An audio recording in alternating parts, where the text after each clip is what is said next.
ሪቫይቫል የመንፈስ ቅዱስ መገኘት በቤተ ክርስቲያን ውስጥ የድንቅና የተአምራት የትንቢታዊ ኃይል ወይም ደግሞ የነፃ መውጣቶች የነዚህ ሁሉ ትሩፋት መጨረሻ ላይ የሚመጡትን በአዳዲስ በየለቱ የሚጨመሩትን አዳዲስ ነፍሳት አጽንቶ የሚያስቀምጠው ትምህርት ነው። አባላቶቻችንን በትምህርት ነው የምንይዘው። የሚመጡትን አዳዲስ ነፍሳት በትምህርት ነው የምንይዘው። ወጣቶችን የምንይዘው በትምህርት ነው። ህፃናቶችን የምንይዘው በትምህርት ነው። አረጋውያኖችን የምንይዘው በትምህርት ነው። ትምህርት it's very important። ጌታ ኢየሱስ ክርስቶስ ራሱ ትምህርት ነው ወገኖች። የሚጨበጥ በሚዳሰስ መልክ አላየነው እኛ አሁን በዚህ ዘመን ያለን እኛ እሱን የምናውቀው በቃሉ አማካኝነት ነው። በተናገረልን ተስፋ እውነት ለትምህርት ኢምፖርታንት ነው ወገኖች። ቀደምት የሆኑ ክርስቲያኖች የሐዋርያትን ትምህርት ለማስተላለፍና ለማስቀጠል ይተጉ ነበር። በሐዋርያት ሥራ ምዕራፍ 1 ላይ እናንተ ሌላ ጊዜ ትመለከቱታላችሁ። ምዕራፍ 1 ከቁጥር 1 ጀምሮ እስከ 22 ብትመለከቱ የሐዋርያትን ትምህርት ለማስቀጠል ደቀ መዛሙርቶች ይተጉ ነበር። ሐዋርያቶች ራሱ ይተጉ ነበር። እንቀጥል ሌላ ቦታ ለምሳሌ እንደው ማንበብ አስፈላጊ ሆኖ ከተገኘ ለምሳሌ ሐዋርያት ሥራ ምዕራፍ 1 ሐዋርያት ሥራ ምዕራፍ 1 ቁጥር 22 እናንብበው። አያችሁ ይሁዳ ትቶት በሄደበት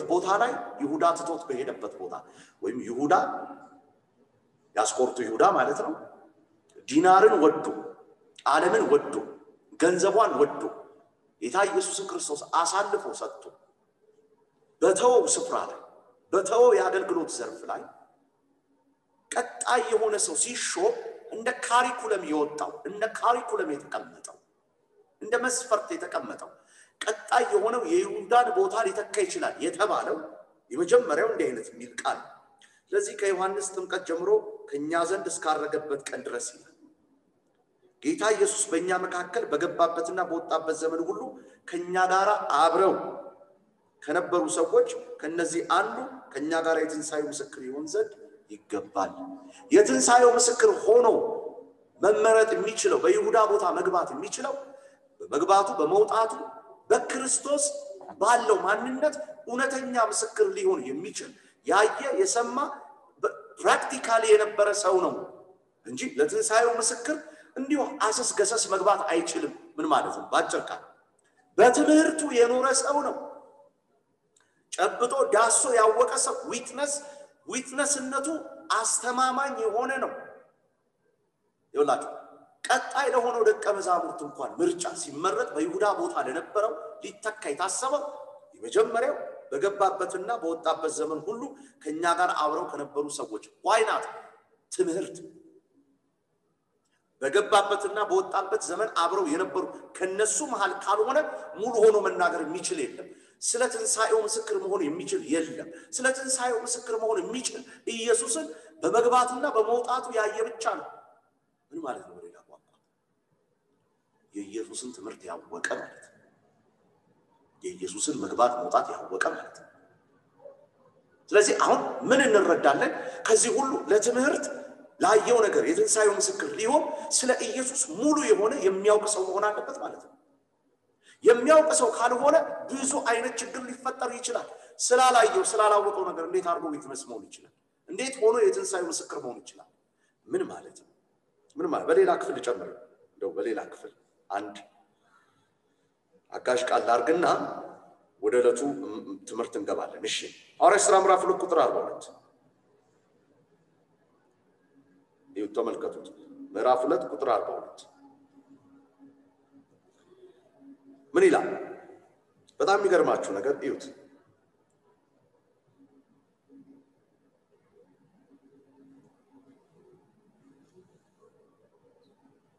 ምን ይላል? በሐዋርያት ትምህርትና በህብረት እንጀራውን በመቁረስ በየጸሎቱም ይተጉ ነበር። በምን ትምህርት? በሐዋርያት ትምህርት። በሐዋርያት ትምህርት ይተጉ ነበር። ቀደምት የነበሩት ክርስቲያኖች እንዲሁ በዘፈቀደ ወፍ ዘራሽ በሆኑ ትምህርት ሳይሆን በትክክል በሐዋርያት ትምህርት ምን ይሉ ነበር? እንዲጸኑ የሚሰሟቸውም እንዲጸኑ የሚያደምጧቸውም እንዲከተሏቸው እንዲሁ በዘልማድ የመጣና በወፍ ዘራሽ የመጣ ትምህርት ሳይሆን የሐዋርያትን ትምህርት ለማስጠበቅ ይተጉ ነበር ቀደሙ ክርስቲያኖች። ትምህርት ኢምፖርታንት ነው። ትምህርት ኢምፖርታንት ነው። መማር አለብን፣ ማወቅ አለብን። ሁለተኛ ዮሐንስ ምዕራፍ 1 ቁጥር 9 ምን ይላል? ለሚወጣ ሁሉ በክርስቶስ ትምህርት ለማይኖር ሰው አምላክ የለውም። በክርስቶስ ለሚኖር በክርስቶስ ትምህርት ለሚኖር አብና ወልድ አሉት ይላል። በክርስቶስ ትምህርት የማይኖር ምን የለው? አምላክ የለው። ለዚህ ትምህርት ነው ወገኖች። ውድ እግዚአብሔር ቤተሰቦች እንደው አንድ ቃል አሁንም ልጨምር በደንብ እንዲገባል። ዮሐንስ ወንጌል ምዕራፍ 8 ቁጥር 31 ኢየሱስም ያመኑትን አይሁድ እንዲህ አላቸው፣ እናንተ በቃሌ ብትኖሩ በእውነት ደቀ መዛሙርቴ ናችሁ። በየትኛው ቃል? በትምህርቴ ብትኖሩ በእውነት ደቀ መዛሙርቴ ናችሁ። ምን ማለት ነው? ትምህርት አሁንም ኢምፖርታንት ነው። የክርስቶስ ትምህርት ኢምፖርታንት ነው፣ ኢምፖርታንት ነው፣ አስፈላጊ ነው። በዘፈቀደ እንዳንኖር፣ በዘፈቀደ እንዳንወጣ እንዳንገባ፣ በዘፈቀደ እንዳንንቀሳቀስ ምን ያስፈልጋል? ትምህርት ያስፈልጋል። ስለዚህ ውድ እግዚአብሔር ቤተሰቦች ለእናንተ ዛሬ ማስተላለፈው መልእክት ቤተ ክርስቲያናችን በዛሬው ቀን አዋጅ፣ ትንቢታዊ አዋጅ አውጃለች። አንደኛ ግንባታው ተጀምሮ እስኪያልቅ ድረስ የነህምያ ወራት ብለናል። ምን ማለት ነው? የነህምያ ወራት ማለት ልክ ለጥር፣ ልክ ለታህሳስ፣ ልክ ለከሌ ብለን ስም እንደምናወጣው የነህምያ ወራት ያልንበትን ሐሳብ በደንብ ላስረዳችሁ። አንደኛ በነህምያ ጊዜ የኢየሩሳሌም ቅጥር ስለፈረሰ የኢየሩሳሌም ቅጥር መፍረሱ ለጦቢያና ለሰንበላጥ እጅግ ታላቅ ደስታ ነበር። የኢየሩሳሌም መልሳ መቋቋም፣ የኢየሩሳሌም መልሳ ማንሰራራት በአንድ ተሐድሶ ናፋቂ ነህምያ በሚባል ታላቅ ሰው ተሐድሶዋን፣ ቅጥሯ መሰራቱ፣ ተመልሳ መታሰቧን፣ ተመልሳ መሰራቷን የናፈቀ ሰው በመጣ ቁጥር ጦቢያና ሰንበላጥ ይዶልቱ ነበር፣ ያስቸግሩት ነበር። ለክርክራቸው አይወርድም ነበር፣ ለስድባቸው አይወርድም ነበር፣ ለዛቻቸው አይወርድም ነበር። የእግዚአብሔር ስራ በህይወቱ ይሰራ ነበር። ከነህምያ ህዝብ ማነቃቃትን እናያለን። ከነህምያ ህዝብ ለመልካም ተግባር እጆቹን እንዲያበረታ የሚያነሳሳን ጉልበት እናያለን። ዩኒቲን እናያለን፣ ፓወርን እናያለን፣ የስፒሪት አንድነትን እናያለን። ይሄ የተባለው ነገር እስኪያልቅ ድረስ ኃይላቸው፣ ጉልበታቸው፣ አቅማቸው በአንድነት ላይ የተገመደ እንደሆነ እናያለን። ለዚህ በዚህ አሁን በጀመርነው የግንባታ በዚህ መሰረተ ድንጋይ በተጣለበት የባይብል ኮሌጅ ተጀምሮ እስኪያልቅ ድረስ የጂሰስ ቲቪ አባላቶች፣ ፓርትነሮች ማለት ነው፣ የመንግስት ወንጌል ዓለም አቀፍ ቤተክርስቲያን አባላቶች በመላው ዓለም ያሉ የዚህ አገልግሎት ፍሬ ሆኑ የተጎበኙ ድንቅና ተአምራት የሆነላቸው ከዚህ ሐሳብ ውጪ ማሰብ አይቻልም። የተጀመረው ፍርስራሽ የወደመውን ነገር መልሰን ስናቆም ወገኖች አንድ ነገር ልንገራችሁ፣ ሰይጣን ይህንን ነገር እንደሚፈራው ምንም ጥርጥር አይኖራችሁ። ለምን? የተማሩ ሰዎች ሆሊስቲክ በሆነ መንገድ ቴዎሎጂካሊ አካዳሚካሊ ያወቁ ሰዎች መንፈሳዊ አገልጋይ ሆነው ሲወጡ ሰይጣን ሽብር ውስጥ ይገባል።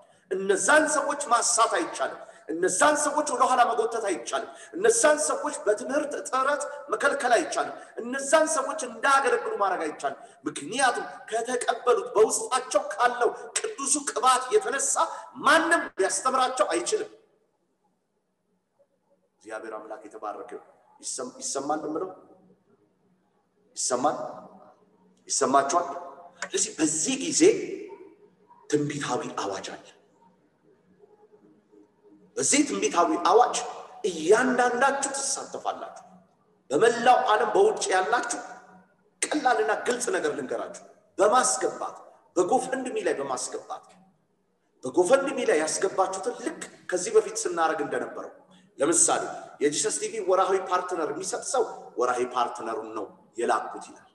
አይ ይሄ ደግሞ ዛሬ ደግሞ የላኩት ለቢልዲንጉ ለግንባታው ነው የላኩት ካለ አንድ ሰው በቫይቨሩ ላይ ያስገባበትን ጎፈንድሚ ላይ ያስገባበት ሪሲት ላይ ወይም ደግሞ ጎፈንድሚ ላይ ያደረገውን ብር ለኛ በቫይበር ምን ይላል ማለት ነው ለግንባታው ለባይብል ኮሌጁ ነው ይሄን ያደረገው ይሄንን ነገ ነው እግዚአብሔር በህይወታችሁ ምላሹን የሚያሳያችሁ እንዳትጠራጠሩ ይሄ የነህምያ ወራት የታማኝነታችንን አንድነታችንን ዩኒቲነታችንን የምናሳይበት የፈረሰውን ነገር ለመስራት ሰዳቢዎች አሉ አዋራጆች አሉ አሁን እንደው የፍርስራሽ ክምር የሆነውን ስፍራ መልሰው ውበት ሊሰጡት ነው ይበሉ ችግር የለም እኛ ግን የጀመርነውን ነገር እኛ ግን እግዚአብሔር በህይወታችን ያለውን ነገር እናስቀጥላለን እናከናውናለን እግዚአብሔር ይረዳናል አሜን እስቲ እልልታ ጭብጨባ ለኢየሱስ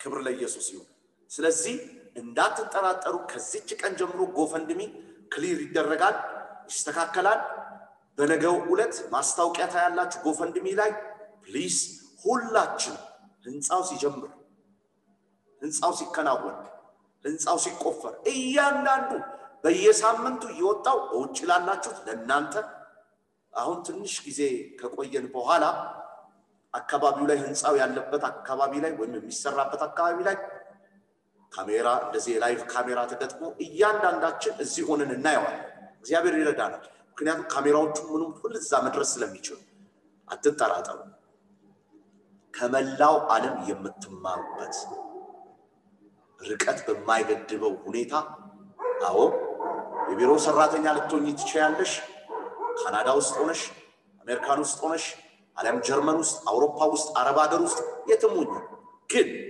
ኦንላይን በሚላክልሽ ወረቀት መሰረት ፎርም ሞልተሽ ትልኪያለሽ ልክ ግንባታው ሲጀምር የተማሪዎች ክፍል መቀበል ይቻላል ተብሎ ሲታመንበት ኦንላይን ፎርምሽን ሞልተሽ እህቴ ወንድሜ ቴዎሎጂ ይጀምራል አሜን ነው ወይ አዎ ይሄ ቴዎሎጂ ፔንቴኮስታል ቴዎሎጂ ስለሆነ ፔንቴኮስታል የሥነ መለኮት ትምህርት ቤት ስለሆነ በውስጥ ያለችው በውስጥ ያለው ትንሿ እሳት ትንሿ ብልጭ ብልጭ የምትለው ፍሎሪሽ እንዲያደርግ እንዲያብብ አኖይንቲንጉ እንዲገለጥ እንጂ እንዲጠፋ ምክንያት የሚሆን አይደለም አምናለሁ እግዚአብሔር ድንቅ ነገር ይሰራል አሜን በሉ ክብር ሁሉ ለኢየሱስ ይሁን እልልታ ጭብጨባ ለኢየሱስ ክርስቶስ ይሁን ሰላም ለእናንተ ይሁንላችሁ እግዚአብሔር ይመስገን ሁላችንም ማርቆስ ወንጌል ምዕራፍ 1 ላይ እናውጣለን ወዲያው ከምኩራብ እንደወጡ ከያዕቆብና ከዮሐንስ ጋር ወደ ስምዖን ወደ እንድርያስ ቤት ገቡ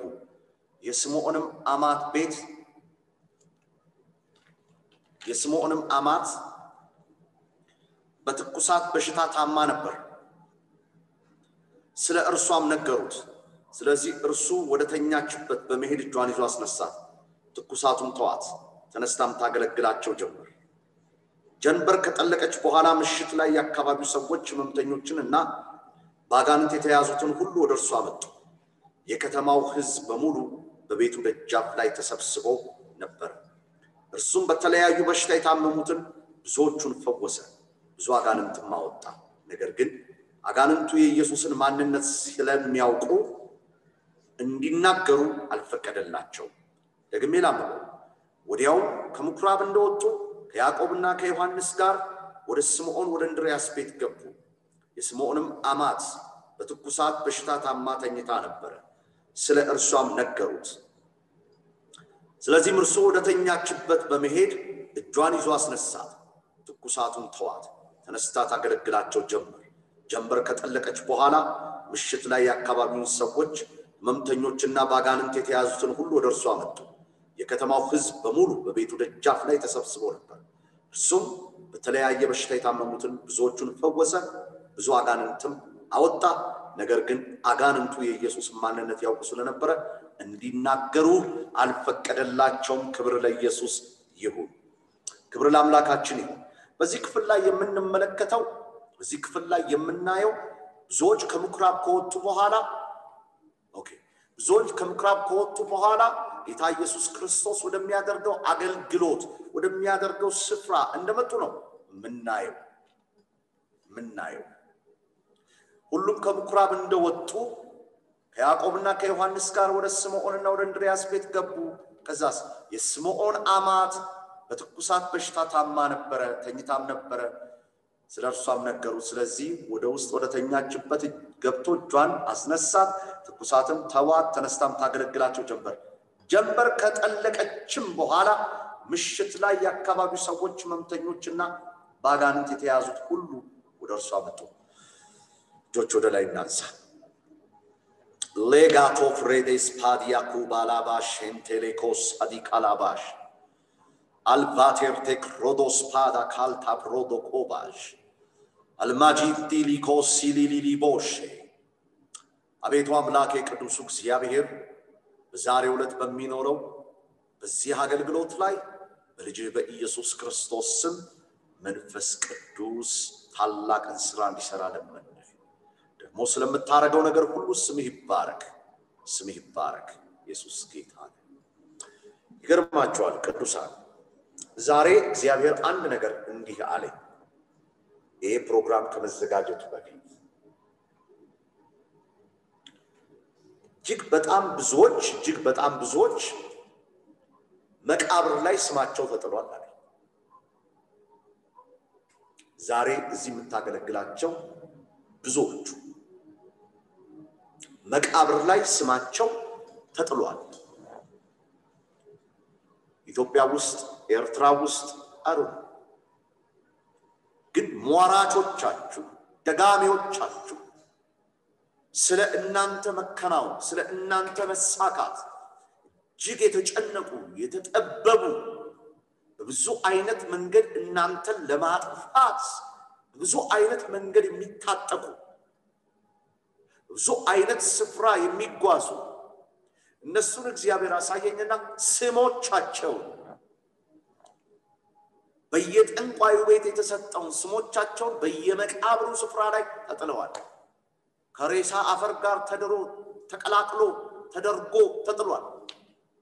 ከዚህ የተነሳ መተት፣ ከዚህ የተነሳ ጭንቀት፣ ከዚህ የተነሳ ዲፕሬሽን፣ ከዚህ የተነሳ ሆኖባቸው ማያቅ የባህሪ ለውጥ ቅያሬ፣ ከዚህ የተነሳ ተስፋ መቁረጥ፣ ከዚህ የተነሳ በሽታ፣ ከዚህ የተነሳ ጭንቀት፣ ከዚህ የተነሳ ህመም፣ ከዚህ የተነሳ ብዙ ነገር ወደ ልጆቼ ገብቷል። ዛሬ ግን አለ ጌታ የሚፈቱበት ሰዓት። አሜን አትሉም ወይ? በየትኛው መንገድ፣ በየትኛው ሁኔታ፣ በየትኛው ስፍራ የጨለማ ፍላጻ ወደ ነፍሳችሁ የመጣ ሰዎች ለሊት ተኝታችሁ የምትጨነቁ፣ ለሊት ብዙ ነገር የምታስቡ፣ ጧት ስትነሱ ለምን ይሄ በኔ ሆነ የምትሉ፣ የጀመራችሁት ነገር የማይሳካላችሁ፣ ስማችሁ እስከ አባታችሁ እስከ አያቱ ተጠይቀሽ በተለያየ መንገድ አንቺ ባልገባሽ መንገድ በተለያየ ሀገር በተለያየ አካባቢ በመቃብር ውስጥ የተጣለ ዛሬ ትፈታላችሁ በኢየሱስ ስም አሜን። በአዲስ ኪዳን ውስጥ አጋንንት ነፃ መውጣት አለ። በአዲስ ኪዳን ውስጥ አንዳንድ የሥነ መለኮት ተማሪዎችና አስተማሪዎች አማኝ ውስጥ አጋንንት አይገባም ይላሉ። ፕራክቲካሊ ግን እየገባ ያያየን እንደሆነ እኛ ምስክሮች ነን። ለምን ይገባል? በደንብ አድርገን ትምህርት እንሰጣለን። መጽሐፍ ቅዱስ ስለዚህ ምን ይላል እንናገራለን። በአዲስ ኪዳን አጋንንት በኃጢአት ልምምድ ውስጥ ባሉ አማኞች ውስጥ ይገባል። የሚጠቅሷቸው ጥቅሶች አሉ፣ የሚናገሩት ንግግር አለ። እሱም በኋላ ላይ ይናገራሉ።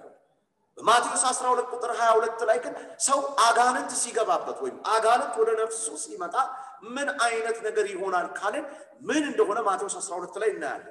አጋንንት ወደ ሰው ልጅ ሲመጣ ምን ያደርጋል? በሽተኛ ያደርጋል። አጋንንት ወደ ሰው ልጅ ሲመጣ ምን ያደርጋል? ጭንቀት ውስጥ ይከታል። አጋንንት ወደ ሰው ልጅ ሲመጣ ጤነኛ የነበረው ኢኮኖሚ፣ ጤነኛ የነበረው ሰውነት፣ ጤነኛ የነበረው ማንነት፣ ጤነኛ የነበረው ሁለንተና በጨለማው ዓለም ከመያዙ የተነሳ ከመጀመሪያው ነፃ ከነበረበት መጀመሪያ የተቃረነ ህይወት መያዝን ያሳያል።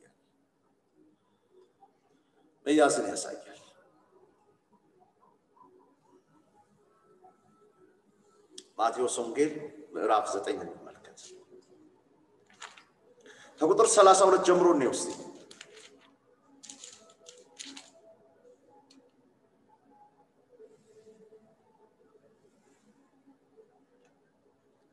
ምን ይላል?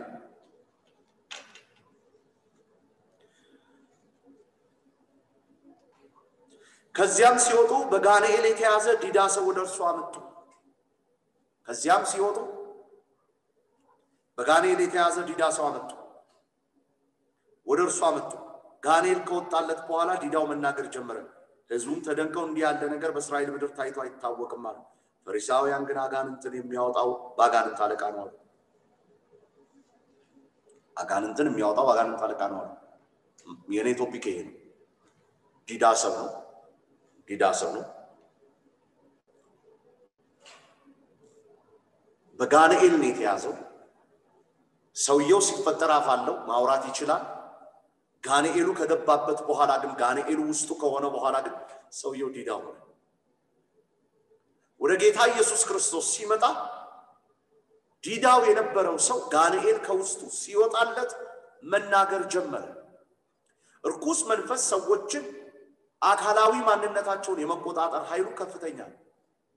በዚህ ክፍል ላይ የምንመለከተው ዲዳ የነበረው ሰው ዲዳ የነበረው በጋኔል እንጂ በተፈጥሯዊ ማንነቱ አይደለም። እርኩስ መንፈስ ሰዎችን አታክ ሲያደርግ፣ እርኩስ መንፈስ ሰዎችን ሲነካ፣ እርኩስ መንፈስ ሰዎች ውስጥ ሲገባ የመጀመሪያው ምን ያደርጋል? ጤነኛ የነበረውን ነገር ያበላሻል። ጤነኛ የነበረውን ነገር ይሰርዛል። ጤነኛ የነበረውን ነገር ያወድማል። ጤነኛ የነበረውን ነገር ህይወት ያበላሻል።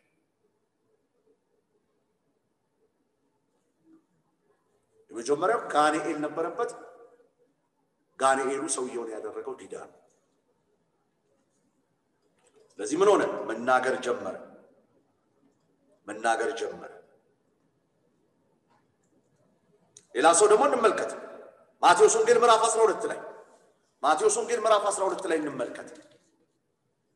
ማቴዎስ ወንጌል ምዕራፍ 12 ላይ ቁጥር 22 ላይ ስንመለከት ግልጽ እናያለን። ከዚህም በኋላ በጋኔል የተያዘ ዕውርና ዲዳ የሆነ ሰው ወደ እርሱ አመጡ። ኢየሱስም ፈወሰው። ሰውየው ማየትና መናገር ቻለ። ሕዝቡም ተደንቀው ይሄ ዳዊት ልጅ ይሆንና አሉ። ነገር ግን ፈሪሳውያን እንደማያምኑ ወይም ሊያምኑ እንደማይችሉ እዚህ ክፍል ላይ እናያለን። እዚህ ክፍል ላይ ደግሞ የምንመለከተው ምንድነው? አይነ ስውርም ነው፣ ዕውር ነው። ዕውር ብቻ አይደለም፣ ዲዳም ነው። አሁንም ይሄ ሰውዬ ሲፈጠር ጤነኛ ነበር። ጋኔል መንፈስ ውስጡ ከገባ በኋላ ግን ዕውርም ሆነ።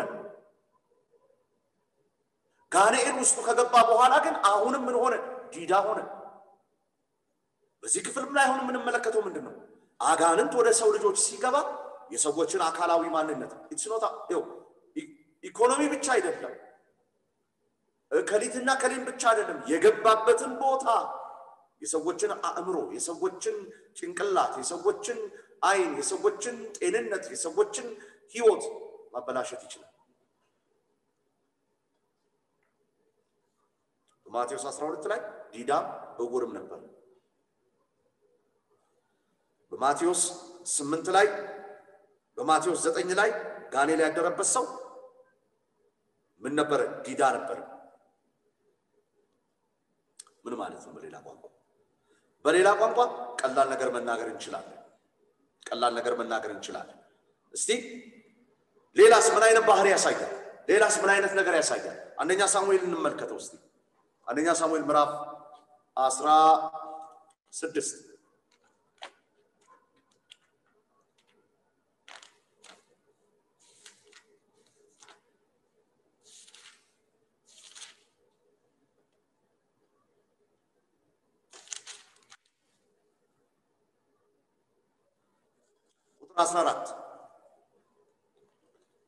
ቁጥር 14 እዩት። የእግዚአብሔር መንፈስ ከሳውል ስለራቀ ከእግዚአብሔር ዘንድ የታዘዘ ክፉ መንፈስ ያሰቃየው ነበር። ቀጥሎስ 15 ምን ይላል? የሳውል አገልጋዮች እንዲህ አሉት፣ እነሆ ከእግዚአብሔር ዘንድ የታዘዘ ክፉ መንፈስ ያሰቃየ ነው። ቁጥር 16 እንግዲህ በገና መደርደር የሚችል ሰው አፈላልጉ፣ ጌታችን በፊቱ የሚቆሙት አገልጋዮችን ይዘዝ።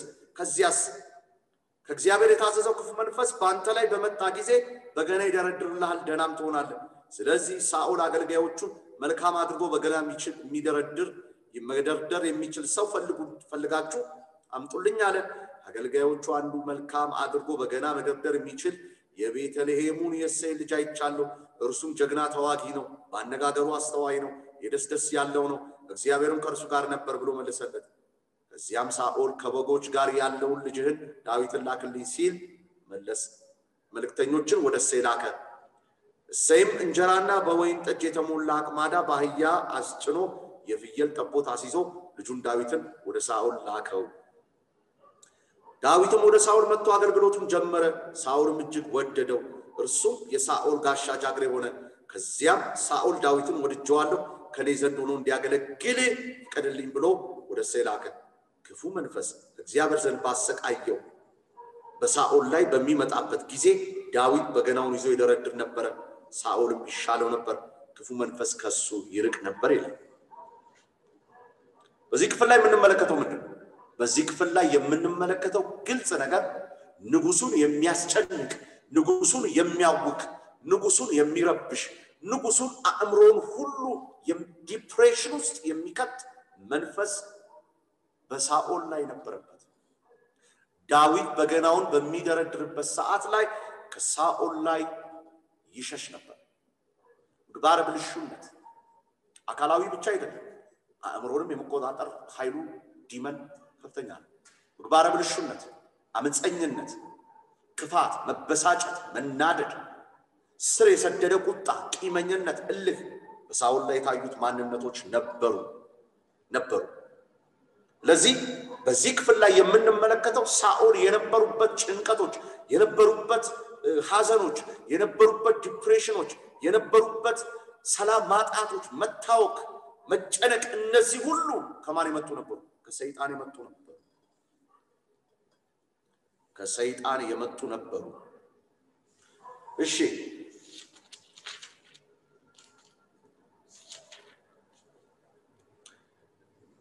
እንዲህ ይላል። እሺ ሌላውን ደግሞ እናንተ እዛው ላይ አንደኛ ሳሙኤል ምዕራፍ 18 ላይ ምዕራፍ 18 ቁጥር 10 እንዲህ ይላል። ከቁጥር 8 ጀምሮ ከቁጥር 7 ጀምሮ ላምበው። ሴቶቹ እንዲህ ሲሉ በመቀባበል ዘፈኑ። ሳኦል ሺህ ገደለ፣ ዳዊት ግን 10 ሺህ ገደለ። ሳኦል እጅግ ተቆጣ፣ ይህም ነገር አላስደሰተው። እርሱም ለዳዊት 10 ሺህ አሉለት፣ ለኔ ግን ሺህ ብቻ፣ እንግዲህ መንግስት እንጂ ሌላ ምን ቀረው አለ። ከዚያ ዕለት አንስቶ ሳኦል ዳዊትን በቅናት ዓይን ይመለከተው ጀመር። ቁጥር 10 ይዩት። በማግስቱም ከእግዚአብሔር የታዘዘ ክፉ መንፈስ በሳኦል ላይ በኃይል መጣበት። በዚያም ጊዜ ዳዊትን ወትሮ እንደሚያደርገው ሁሉ በገና ሲደረድር ሳኦል በቤቱ ሆኖ ትንቢት ይናገር ነበር። ሳኦል በእጁ ጦር ይዞ ነበር። እርሱም ዳዊትን ከግድግዳው ጋር አጣብቀዋለሁ ብሎ በማሰብ ጦሩን ወረወረበት። ዳዊት ግን 2 ጊዜ ከፊቱ ዘወር አለ። እግዚአብሔር ከእርሱ ተለይቶ ከዳዊት ጋር ስለሆነ ሳኦል ዳዊትን ፈራው። ጥሎ ምን ይላል? ጦሩን ወረወረ። እንዴት? ለኔ ሺህ ገደለ፣ ለሱ 1000 ገደለ። መቀባበል የማጣት ወይም ደግሞ አንዱ ባንዱ ላይ ደስታን ማጣት፣ በተሳካለት ላይ ደስታን ማጣት፣ በሰመረለት ላይ ደስታን ማጣት። እሱ ብቻ አይደለም፣ የተሳካለትን ለመጣል መዶለት፣ የተሳካለትን ለመጣል ጦር መወርወር፣ የአፍ ጦር መወርወር፣ የሁኔታ ጦር መወርወር ጨምሩበት። ሳኦል ዳዊት ላይ ጦር ይወረውርበት ነበር። በምን ሰዓት? ከክፉ መንፈስ በተላከበት ሰዓት።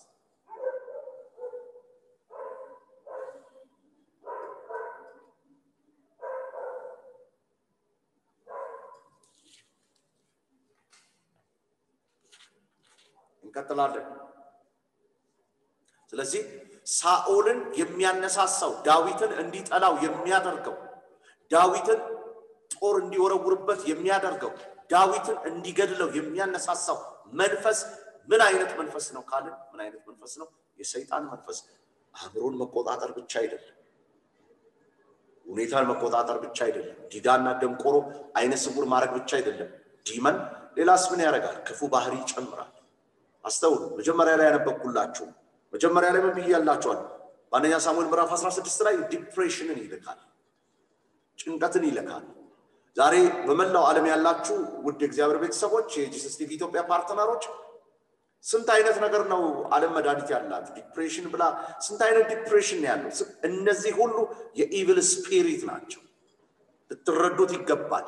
ቅናት አንዱ ባንዱ ላይ የመነሳት አንዱ አንዱን የመጥላት መንፈስ it's not about የሰውየው ወይ የዚህኛው ወይ ዛኛው reason ይሄንን ሁሉ የሚያነሳሳ ጦር የሚያወራው ስፒሪት ሁሉ it's a demon literally demon በ19 አንደኛ ሳሙኤል ምዕራፍ 19 ላይ እንየው አንደኛ ሳሙኤል ምዕራፍ 19 እሺ ምን ይላል እዛው ላይ ከ9 እስከ 10 ነገር ግን ሳኦል ጦሩን ይዞ በቤቱ ተቀምጦ ሳለ እግዚአብሔር ዘንድ ክፉ መንፈስ መጣበት ዳዊት በገናውን ይደረድር ነበር ሳኦል ከግርግዳው ጋር ያጣበቀው ጦሩን ወረወረበት ነገር ግን ዳዊት ዞር በማለቱ ሳኦል የወረወረው ጦር ግድግዳው ላይ ተሰካ በዚያች ሌሊት ዳዊት ሸሽቶ አመለጠ ክፉ መንፈስ የተቀቡ ሰዎችን እንዲገደሉ ክፉ መንፈስ የተቀቡ ሰዎችን እንዲሳደዱ መከራ እንዲገጥማቸው ጭንቀት እንዲገጥማቸው ይሄ ብቻ አይደለም ዛሬ የሶሻል ሚዲያው ሁሉ ዋና ሚና የክፉ መንፈስ the spirit of demon ለዚህ አእምሮ ያበላሻል አእምሮ ያጠፋል ቀና ነገር መታሰብ እንዳይችል ያደርጋል ብሩህ ነገር መታሰብ እንዳይችል ያደርጋል አይንን ማሳጎር ብቻ አይደለም አፍን ዲዳ ማረግ ብቻ አይደለም ጆሮን ማደንቆር ብቻ አይደለም የተቀቡ ሰዎች ላይ ጦር እንዲወረወር ያነሳሳል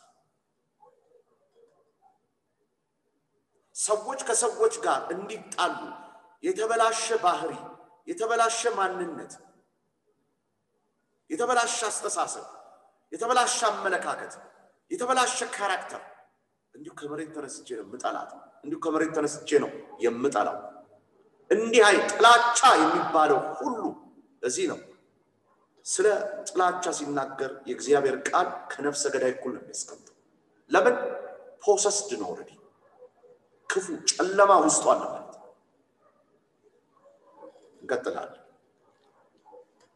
እንቀጥላለን አይነ ስውር ብቻ አይደለም የሚያደርገው ዲዳና ደንቆሮ ብቻ አይደለም የሚያደርገው ባህሪንም ይለውጣል አስተሳሰብንም ይለውጣል የጨለማ መናፍስቶች በሰው ልጆች ህይወት እንደገቡ ምናውቅባቸው ብዙ ምልክቶች አሉ ነፃነትን ይነሳል እረፍትን ይነሳል ምን ሆኜ ነው የሚያስብል ጥያቄ በሰውየው ላይ ወይ በሴትየዋ ላይ ያስነሳል ሰዎች እንዲገነዘቡ ያደርጋቸዋል በሽታ መጨመር ብቻ አይደለም አይንን ማሳወር እግርን ሽባ ማድረግ እጅን ይሄ ብቻ አይደለም አእምሮንም ይጎዳል ጥሩ ምሳሌ እንረዳ የማቴዎስ ወንጌል ምዕራፍ 12 ነው የማቴዎስ ወንጌል ምዕራፍ 12 ኢየሱስ ጌታ ነው እሺ የማቴዎስ ወንጌል ምዕራፍ 12 ቁጥር 22 ነው እሺ ምን ይላል ከዚህ በኋላ በጋኔን የተያዘው እውርና ዲዳ የሆነው ሰው ወደ እርሱ አመጡ ኢየሱስም ፈወሰው ሰውየው ማየት መናገር ቻለ ህዝቡ ሁሉ ተደንቀው ይህ ሰው የዳዊት ልጅ ይሆንን እውርና ደንቆሮ የነበረው ወይም ዲዳ የነበረው ሰው ዳነ እሺ የዮሐንስ ወንጌል ምዕራፍ 12 ላይ ነው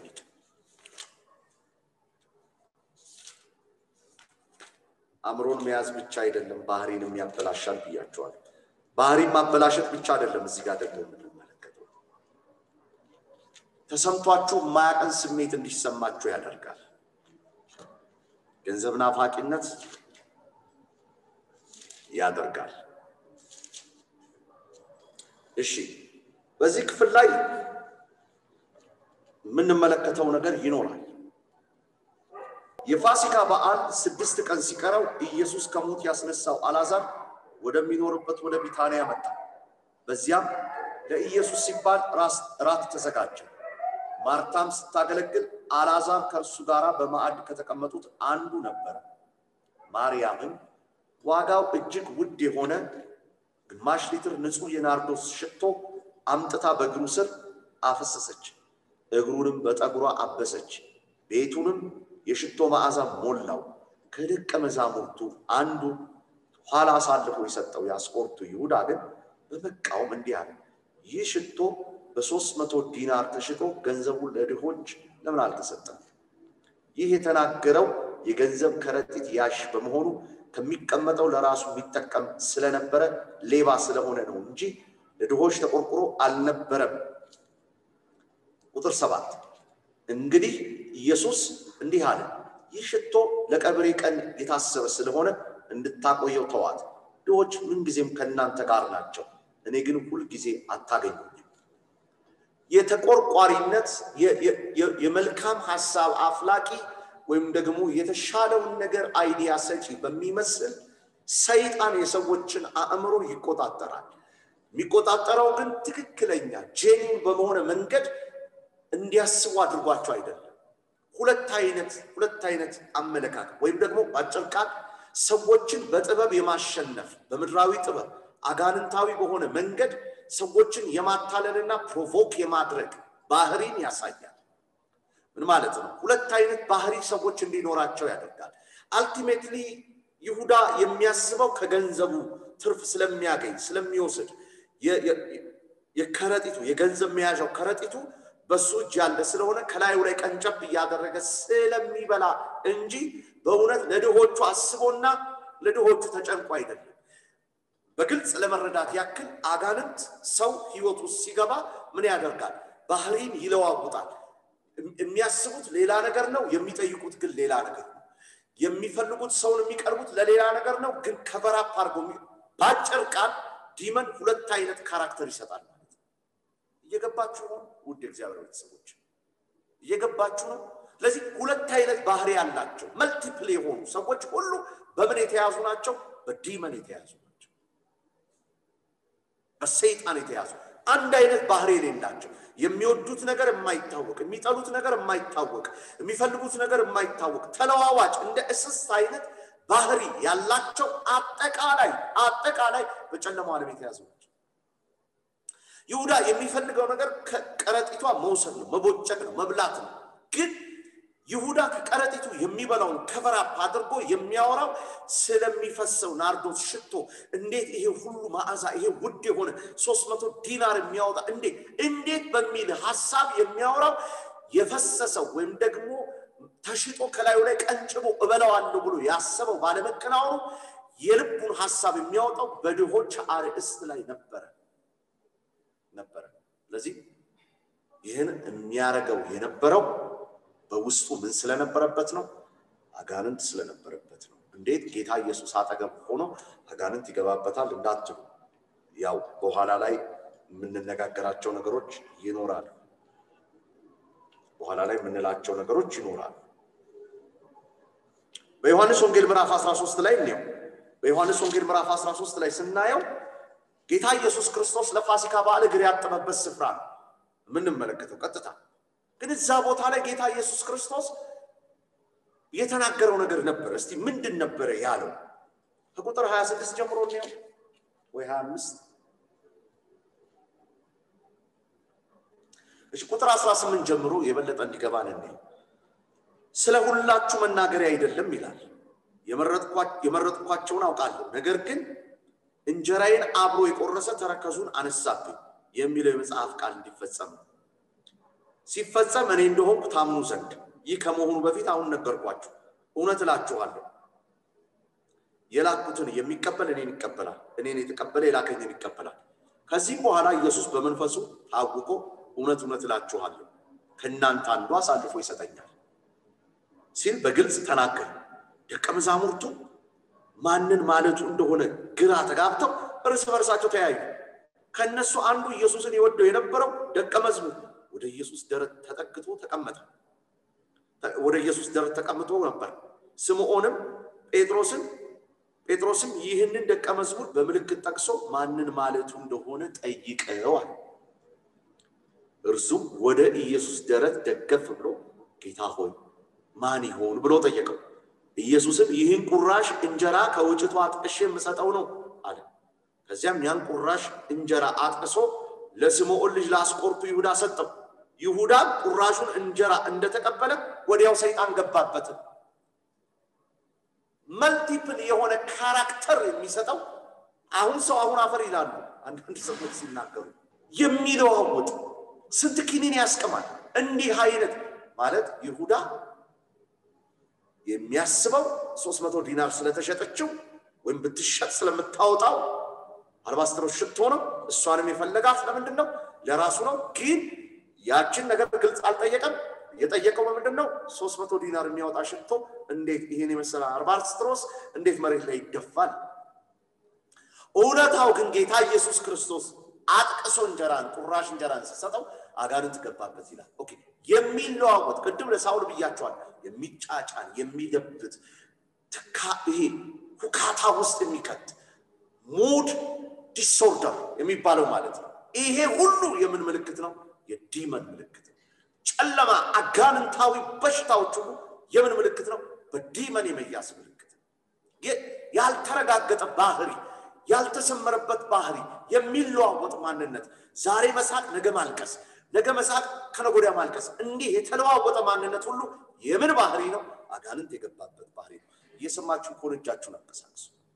ዛሬ በሉ ከኔ ጋር የተቀበረና በመቃብር ቦታ ላይ የተጣለ ስማችሁ በብዙ አይነት መንገድ እንድትሆኑ እንድትታወቁ እንድትጨነቁ ኑሯችሁ እንዲበጠበጥ ኑሯችሁ ትርምስ ውስጥ እንድትገቡ የተደረጋችሁ አይ ዲክሌር ዛሬ ለእናንተ የመጨረሻችሁ ቀን ነው። በኢየሱስ የምትፈቱበት ቀን። አሜን በሉ ባካችሁ። በማታውቁት ነገር ለምንድነው ባህሪ እንዲህ ሆነው? አስተሳሰቤ ለምንድነው እንደዚህ ሆነው? እኔ እኮ ትናንት እንዲህ አልነበርኩ። እኔ እኮ ትናንት እንደዚህ አላስብም ነበር። እንዲህ አይነት ጭንቀት እኔ ጋር ለምን መጣ የምትሉ መልስ አለ ዛሬ። መልስ አለ ዛሬ። ክብር ሁሉ ለኢየሱስ ይሁን። ክብር ሁሉ ለኢየሱስ ይሁን። ክብር ሁሉ ለኢየሱስ ይሁን። እንግዲህ እንዳልኳችሁ በሁለተኛ ቆሮንቶስ ምዕራፍ 1 ቁጥር 22 ላይ ግልጽ የሆነ ንግግር አለ። የሥነ መለኮት አስተማሪዎች አንድ አማኝ አጋንንት አይገባበትም ብለው ከሚሉበት አንዱ ይሄ ነው። ቅድም ብያቸዋለሁ። ሁለተኛ ቆሮንቶስ ምዕራፍ 1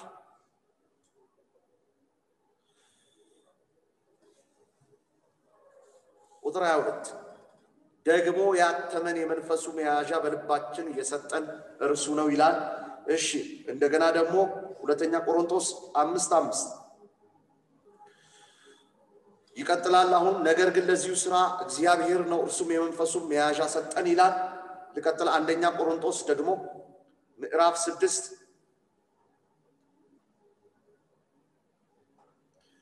ቁጥር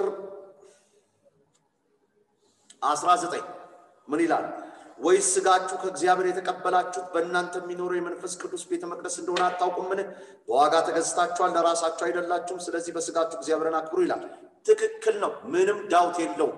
ትክክል ነው። በእንዲህ አይነት አውድ መሰረት ከተሄደ በእንዲህ አይነት መንገድ ከተሄደ አማኝ አጋንንት አይገባበትም። በዚህ በደንብ እንስማማለን። በዚህ ምንም ችግር የለም። ታዲያ አጋንንት በሰው ህይወት ውስጥ እንዴት ሊገባ ይችላል?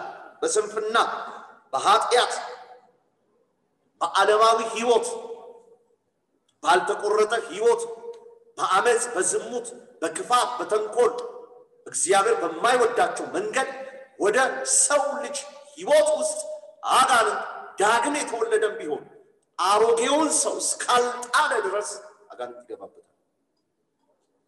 አስተሳሰብ አጋንንቶች በሰው ልጆች ህይወት ጣልቃ ገብነት በተመለከተ እንዴት እንደሚገቡ በተለያየ መንገድ ማየት ይቻላል። ለምሳሌ በማቴዎስ ወንጌል ምዕራፍ 16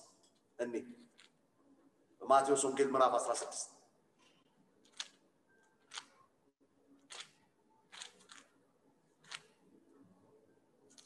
ድካም ያልተቋጨ ነው። እስካሁን ድረስ ክርክሩ ያልተቋጨ ነው። ይሁን ግድ የለም፣ እኛ ለትምህርታችን እናደርገዋለን።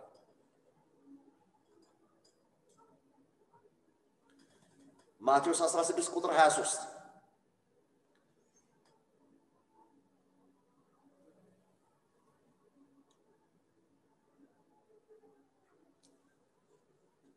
ጌታ ኢየሱስ ክርስቶስ ስለሞቱ ስለመስቀሉ በተናገረ ሰዓት ወይም ያንን ሕይወት ባወጅ እሺ ላብራራው እንደዚህ ላብራራው ማቴዎስ 16 ከቁጥር 21 ጀምሮ ላንብብ ኢየሱስ ከዛ ጊዜ ጀምሮ ወደ ኢየሩሳሌም ይሄድ ዘንድ በዚያ ሽማግሌዎች በካህናት አለቆች እና በኦሪት ሕግ መምህራን እጅ መከራ ይቀበልና ይገደል ዘንድ በሶስተኛው ቀን ከሞት ይነሳ ዘንድ እንደሚገባው ለደቀ መዛሙርቱ ይገልጽላቸው ጀመረ ይነግራቸው ጀመረ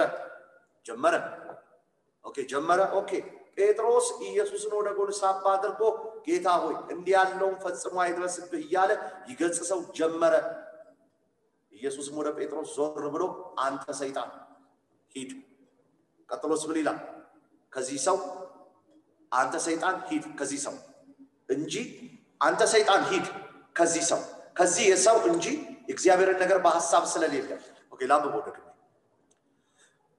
ጴጥሮስም ኢየሱስን ወደ ጎን ሳብ አድርጎ ጌታ ሆይ እንዲህ ያለ ነገር ፈጽሞ አይድረስብህ እያለ ይገጽሰው ጀመረ ኢየሱስም ወደ ጴጥሮስ ዞር ብሎ አንተ ሰይጣን ሂድ ከዚህ የሰውን እንጂ የእግዚአብሔርን ነገር በሐሳብ ስለሌለ መሰናክል ሆነህብኛልና አለ ምን ማለት ነው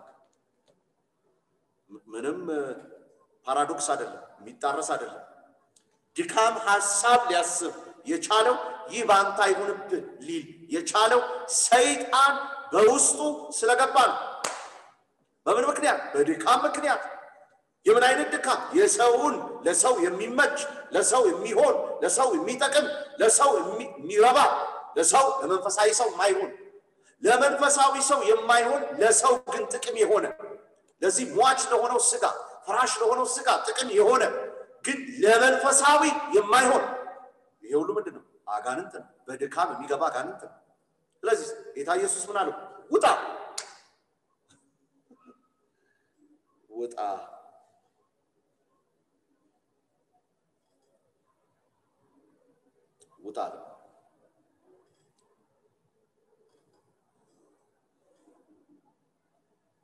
ስለ ይሁዳ ተናግሬያለሁ አው ከኢየሱስ ጋር ምናልባት ሰዎች እንዴ ሊያነሱ ይችላሉ እንዴ ከኢየሱስ ጋር ሆኖ ምክንያቱስ ካላችሁ መልቲፕል የሆነ ካራክተር ስላለው መልቲፕል የሆነ ማንነት ስላለው መልቲፕል የሆነ ቢሄቪየር ስላለው ከፊት ለፊቱ ያለውን ኢየሱስ ሳይሆን ተደብቆ የሚሰራው ከቀረጢቷ ውስጥ የሚያወጣት ገንዘብ ላይ ስለሆነ ያለው ስለዚህ ቁራሽ እንጀራ ሲሰጠው ሰይጣን ገባበት ያልተለመዱ ባህሪያቶች ያልተለመዱ ገጽታዎችን አጋንንት ሲገባብን መታየት ይቻላል ከዋናው ይልቅ ተራ ኮልኮሌ ነገሮች ላይ ፎከስ የማድረግ እሳቤ ይመጣል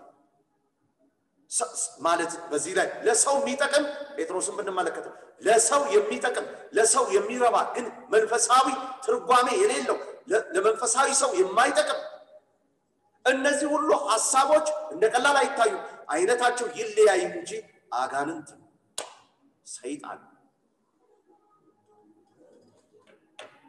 እግዚአብሔር አምላክ ከዚህ ክፉ ከጨለማው ዓለም እስራት ይጠብቅ በቀጣይ ሳምንት ቀጥላለሁ ከዚሁ ነው የምቀጥለው